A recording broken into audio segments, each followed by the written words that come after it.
dahil alam nito ang kanyang pangalan. Oh, paano mo nalaman yung pangalan ko? Ngayon lang tayo nagkita. Kaya ng sinabi ko sa'yo, matagal na panahon na akong nabubuhay. Sinusubaybayan ang bawat galaw ng mga tao upang hanapin kung sino talaga ang karapat dapat na tagapangalaga. Sa kasamaang palad, sa loob ng mahigit 5 dekada, ngayon ko pa lang siya nasumpungan. Sandali lang, ako ba yung tinutukoy mo? May iba ba akong kausap? Bakit ako? Bakit nga ba ikaw?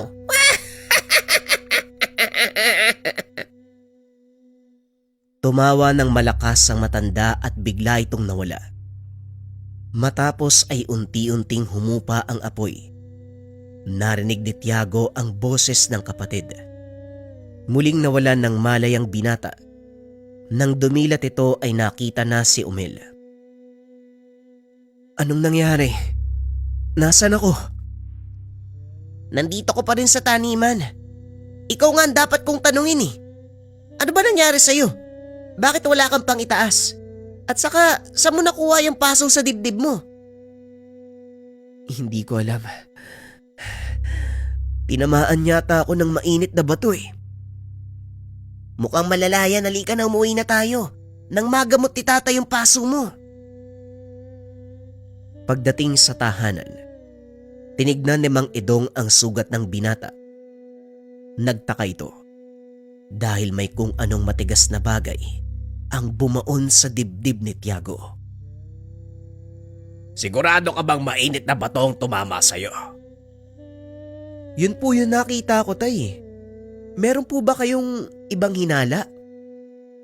Batay sa nakikita ko, parang sinadyang ibaon ng kung anong bagay sa dibdib mo. Ilang beses na ako nagsasagawa ng pagbabaon ng mutya. Ito ang nagiging itsura matapos kong ilagay sa ilalim ng balatang pinapabaon ng may tangan. Pinapaso ko yan para mas mabilis ang paghilom ng sugat. Tatay naman, alam niyong kalokohan sa akin yung mga ganyang bagay eh. Bakit ko naman gugustuhin magpabaon ng kung ano sa katawan ko?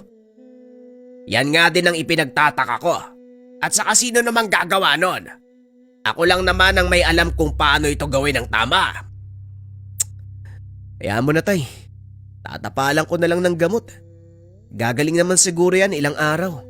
Isa pa, hindi naman nakakasagabal sa trabaho ko eh. Ikaw ang bahala. O siya, linisin natin ang sugat nang malagyan ng gamot. Matapos linisin, tinakpan ito ni Mang Edong ng malinis na benda.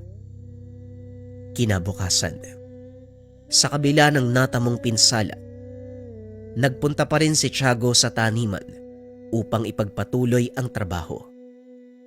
Habang nagtatanggal ng damo, napansin nito ang isang matandang babaeng aaligid-aligid. Nakatitig lang ito sa kanya habang panay-paling ang ulo. Hindi rin mapakali ang mga mata. Nang titigan siya ng diretsyo ng binata, bigla itong kumaripas ng takbo.